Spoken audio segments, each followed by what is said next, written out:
Vai seguir falando de bastidores da política. Diretor-geral da Polícia Federal, André Rodrigues, disse nesta sexta-feira que os inquéritos sobre a suposta tentativa de golpe de Estado e os alegados atos antidemocráticos devem ser concluídos ainda neste mês de novembro. Dentre os principais alvos estão Jair Bolsonaro e seus aliados, como os ex-ministros Augusto Heleno, Braga Neto e Paulo Nogueira. Na avaliação da Polícia Federal, já existem provas de que o ex-presidente estaria envolvido nas supostas tramas.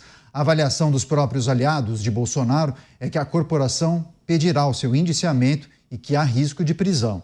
Além desses inquéritos, o fim das investigações também deve resultar no encerramento do inquérito das alegadas milícias digitais, que já gerou outros 2 relatórios com indiciamento sobre suposta falsificação de cartões de vacinação de Covid-19, além daquele suposto esquema de vendas de joias presidenciais, as joias sauditas. O ministro da Defesa, José Múcio, ele pediu a punição de Bolsonaro e afirmou que ele teria planejado e financiado as supostas tentativas de golpe de Estado. Enfim, vários assuntos correlatos, ligados para a gente discutir com os nossos comentaristas. Você, Roberto Mota, fim dos inquéritos que envolvem Jair Bolsonaro e a possibilidade, inclusive, apontada por muitos, de uma detenção.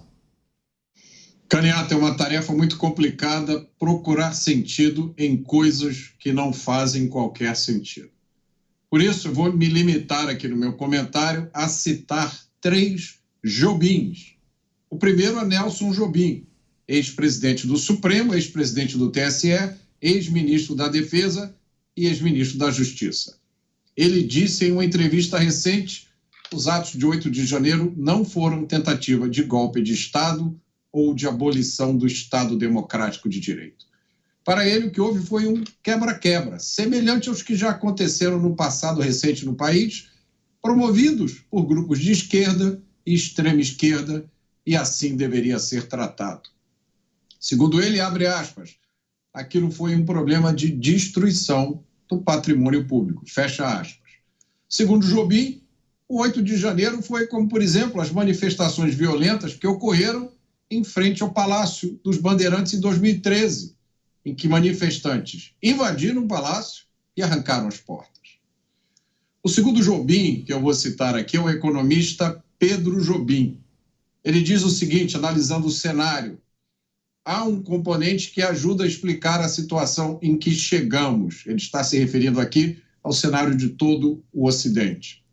200 anos de proselitismo secularista e iluminista no Ocidente enfraqueceram os princípios morais dos indivíduos, fazendo com que uma parte significativa da sociedade, incluindo quase todos os políticos e a maioria das elites, perdesse de vista a diferença entre o bem e o mal. E agora o terceiro Jobim que eu vou citar aqui é o Tom Jobim, um dos maiores músicos brasileiros, que fez para mim o melhor comentário sobre essa notícia. Tom Jobim diz em uma de suas músicas: é pau, é pedra, é o fim do caminho. Você, Luiz Felipe Dávila, passadas as eleições, Polícia Federal indica que aquele inquérito que envolve Jair Bolsonaro e o 8 de janeiro deve acabar neste mês. Emoções pela frente, hein, Dávila? É verdade, Canhato, mas são emoções que nos deixam muito preocupados com a democracia no Brasil. Primeiro, a questão de inquéritos sigilosos por tempo indeterminado. Isso é um absurdo, é uma violação do Estado Democrático de Direito. Segundo, nós entendemos, assim como o Mota bem disse, que o quebra-quebra de 8 de janeiro jamais pode ser considerado um golpe de Estado. Isso é um ato de baderneiros. Agora, quanto tempo demorou para chegar a esta conclusão? Por que demora tanto e por que é sob sigilo? Não dá para entender inquéritos sob sigilo por tempo indeterminado. Isso viola os princípios da ampla defesa, do direito à defesa. Então, primeiro, essa preocupação, Segunda coisa, o Supremo precisa terminar rapidamente com esses inquéritos por tempo indeterminado e sigilosos. Nós não podemos tolerar esse tipo de investigação. E terceiro, nós temos de acabar, Caniato, com essa história de vazamento. Olha, a investigação está acabando aqui, há indícios. Não é assim que se faz investigação. Investigação tem que estar no manto da discrição. Está aqui o delegado Palumbo. Não fica vazando entre linhas para a imprensa. Não é assim que se faz uma investigação. Ainda mais uma investigação que uma das pessoas envolvidas é um ex-presidente da República. Então, nós precisamos tratar com seriedade essas coisas. Não dá para partidarizar, não dá para tomar lado numa questão que tem que ser eminentemente legal, jurídica. Não podemos transformar a justiça num trampolim de colocações políticas. Isto é errado. Isto é inconstitucional. Isto é contra os princípios basilares do Estado Democrático de Direito. Então, eu repudio o jeito que essa investigação vem sendo feita desde o início. Não é assim que nós deveríamos estar utilizando as ferramentas do Estado Democrático de Direito, a independência do Poder Judiciário, para se apurar algo tão grave como uma acusação de golpe de Estado. Pois é, o diretor da Polícia Federal foi questionado por jornalistas, o André Rodrigues, justamente sobre as expectativas sobre o encerramento. Ele disse o seguinte: a investigação tem o seu curso e o seu prazo necessários para que a gente cumpra a tarefa com o nosso trinônimo básico. Autonomia da equipe de investigação, qualidade da prova e também responsabilidade. A equipe tem trabalhado ao longo do tempo com essas premissas e tem a expectativa de ainda nesse mês de novembro concluir todas as investigações que dizem respeito, palavras dele, aos ataques à nossa democracia. Você, delegado Palumbo, o anúncio do diretor-geral da Polícia Federal indicando que essa investigação e a possibilidade de indiciamento ocorra ainda neste mês. A quem interessa o vazamento dessas informações? Por que vazar esse tipo de informação? O que vai acrescentar nas investigações esse tipo de comentário? Eu compactuo do mesmo pensamento do Mota e do Dávila. Houve ali, sim, o crime de dano. Tão somente isso, crime de dano. Arruaceiros que estavam lá cometeram o crime de dano, depredaram, quebraram estátua, quebraram outros objetos, pintaram paredes. E isso está tipificado no Código Penal como crime de dano. Agora, você querer colocar isso como uma tentativa de golpe, eu acho que é um pouco exagerado isso. Aliás, é bastante exagerado. E a grande verdade é que a Polícia Federal, depois que ela abriu o inquérito para se investigar sobre o possível assédio a uma baleia, eu acho que qualquer coisa que você faça depois para você limpar a mancha que ficou com esse inquérito sem pé nem cabeça, de colocar o ex-presidente Jair Bolsonaro como uma pessoa que estava ali importunando uma baleia, fica muito difícil acreditarmos na credibilidade de qualquer investigação que seja contra o ex-presidente Jair Bolsonaro. Agora, claro que tem outros ingredientes que a gente precisa discutir, levantar e analisar. Há quem entenda, viu, Mota, que essa sinalização de encerramento da investigação e a possibilidade de indiciamento ocorrem justamente em um momento em que há uma sinalização por parte do Congresso Nacional para que se avance com aquele PL chamado de PL da anistia. Então, seria um movimento da Polícia Federal para se antecipar ao Congresso Nacional, que possivelmente venha até discutir e aprovar essa medida que poderia, inclusive, interferir no entendimento também do avanço desses inquéritos. Enfim, acho que tem alguns ingredientes para a gente discutir aqui. Caniato, é mais fácil a gente prever o futuro olhando as folhas de chá do que a gente tentar encontrar qualquer sentido nisso tudo que está acontecendo. O que eu posso fazer é repetir aquilo que eu disse numa postagem minha no Twitter ontem, ou anteontem, em que eu disse que os homens que têm poder e bom senso precisam explicar aos homens que têm poder, mas que não têm bom senso, qual é o caminho para a gente sair dessa crise atual. A anistia é um remédio tradicionalmente usado no Brasil para se resolver essas questões. Passa-se uma borracha sobre o que se passou e começa-se uma vida nova. A anistia, inclusive, foi usada para livrar muitas lideranças da esquerda de punições graves. A última grande anistia que foi concedida aqui no Brasil não foi a única. Inúmeras outras ocasiões, como, por exemplo, na Revolução de 32, e em vários outros episódios da história brasileira, pessoas que participaram de movimentos políticos armados foram anistiadas. Veja, o 8 de janeiro não foi um movimento político armado. O 8 de janeiro foi uma manifestação que saiu de controle. Isso quem diz não sou eu, são inúmeras pessoas, inclusive o ex-ministro Jobim aqui. Então eu acho que eu fico muito surpreso de ver pessoas que pertencem a organizações políticas que foram beneficiadas com a última anistia que houve no Brasil. Me surpreende ver a postura dessas pessoas se recusando mesmo a discutir a possibilidade de uma anistia. E fica a pergunta no ar: qual é a proposta delas, então? Para onde elas querem levar o Brasil? Que ideia que está na cabeça delas para a gente resolver a crise que o Brasil atravessa agora? Pois é, antes de passar para o Dávila e para o delegado Palumbo, deixa eu só trazer um outro destaque, porque Arthur Lira afirmou que vai definir o futuro político de Jair Bolsonaro até o fim deste ano. O parlamentar criou uma comissão especial justamente para analisar esse projeto de lei que a gente debateu há pouco, esse PL da anistia, e afirmou já ter conversado com os partidos para tentar avançar com essa medida. Segundo ele, a proposta pode ser levada à votação em plenário ou pode ter até outra solução. Jair Bolsonaro afirmou que a criação da comissão traz, nas entrelinhas, a forte possibilidade de ser acrescentada uma emenda para que o ex-presidente se livre de sua inelegibilidade e possa disputar a presidência da República em 2026.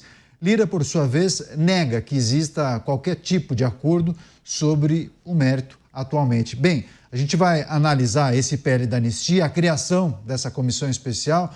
Você, Luiz Felipe Dávila, são duas notícias diretamente ligadas. O futuro de Bolsonaro será definido até o fim do ano por conta desse PL da anistia. Teve a criação dessa comissão especial que vai debater justamente esse projeto. Dávila, só recebendo as pessoas que nos acompanham pelas emissoras de rádio espalhadas por todo o Brasil, o PL da anistia aqui em destaque nessa parte do programa, justamente com a criação da comissão especial. Comentário agora de Luiz Felipe Dávila.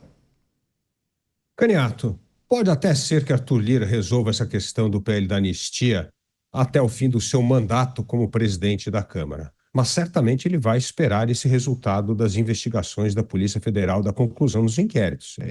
Ele vai enrolar esse negócio porque é baseado nisso que ele vai para um lado ou para o outro, certo? Ou engaveta, ou deixa esse pepino para depois, ou derruba mesmo, ou põe em votação e derruba e acaba que não tem anistia coisa nenhuma. Então, acho que ele vai se balizar muito por essa investigação que está sendo feita. E eu acho também que a gente precisa olhar essa questão com muito cuidado. Por isso que eu não gosto de coisas sigilosas, porque a gente não sabe o que está sendo investigado. Ter uma anistia para resolver a questão dos baderneiros de 8 de janeiro, para mim, parece altamente plausível e desejável, porque transformar essa turma em terrorista que planeja golpe contra o Estado Democrático é um absurdo. Agora, tem de ser investigado. E aliás, foi concluída ontem ou anteontem no Tribunal Superior Militar a investigação de oficiais, inclusive, foram penalizados, condenados. Porque tem gente próxima ao presidente Bolsonaro naquela época que tinha ideias, sim, de golpe. Não sei se era arrombo pessoal, o que era, mas o Tribunal Militar acabou de condenar. E nós temos que levar isso em consideração. E essa turma não pode ser anistiada, não. Se essa turma tentou fazer algo nesse sentido, precisa ser punida. É contra o que está na Constituição. Então, não podemos jogar todo mundo no caldeirão e falar anistia geral e restrita. Não acho que é isso, não. Acho que precisa ter investigação séria em torno de pessoas que se envolveram com ações desse porte e precisa ter, sim, anistia para baderneiro. Então, é preciso distinguir o joio do trigo. Não dá para colocar todo mundo na mesma canoa, porque tem muita gente com poder naquela época que tinha ideias esquisitíssimas, no sentido de querer colocar o Estado Democrático em risco. Você, delegado Palumbo, o PL da anistia, a criação da comissão especial e a expectativa que uma emenda que viesse a beneficiar Jair Bolsonaro e que possibilite a reversão da sua inelegibilidade, seja inclusive incluída no texto que será debatido pelos congressistas. Delegado. Bom, nós temos que levar em consideração, eu não conheço tão bem o Código Militar, mas no Código Penal convencional, onde essas pessoas foram tipificadas nesses delitos, é bem claro, cogitação não é crime. Cogitação não é punido. O que seria isso? Eu escuto alguém falando no bar, eu vou roubar aquele banco do outro lado da rua. A audiência vai perguntar, isso é crime? Não, isso não é crime, porque ele apenas cogitou, mas ele não iniciou os atos preparatórios, não há sequer a tentativa. Se ele atravessar a rua, entrar dentro do banco e falar, aí sim entra a tentativa. Se ele levar o dinheiro embora, o crime está consumado. Esse projeto estava lá na Comissão de Constituição e Justiça. Ele ia ser pautado, mas subitamente criou-se essa comissão, muito provavelmente para se ganhar tempo, muito provavelmente porque nós estamos prestes a uma eleição de presidente da Câmara. E aí pode ser que vá, não estou afirmando, a barganha política. Qual é o partido que tem mais deputados? PL. Qual é o partido mais interessado na anistia? PL. Então, tudo isso pode ser, sim, para jogos de barganha, para saber o que vai acontecer. Eu vou te levar aqui no famoso banho-maria, vamos eleger o nosso presidente aqui da casa e depois vamos pautar este projeto. Pode ser que seja isso. Eu estou apenas fazendo uma cogitação. Antes de passar para o Mota, delegado, rapidinho para você, é que muitos analistas entendem que a tal cogitação será conectada com os atos de 8 de janeiro propriamente, entendeu? Me parece que é essa a leitura que muitos fazem. Então, a tal da minuta ou qualquer tipo de reunião que tenha sido feita ainda no ano anterior, em 22, né? Isso seria conectado com os atos. Qual é a narrativa e a junção disso? Eu não sei como será feito, mas me parece que muitos entendem dessa forma. Quer só arrematar, delegado? Já passo para o Mota. Não, rapidamente, como é que você vai fazer um golpe de governo, de Estado, da República, se você não tem um revólver, se você não tem uma arma? Como é que você vai fazer um golpe com uma vuvuzela na mão? Como é que você vai cometer um golpe com um batom na mão?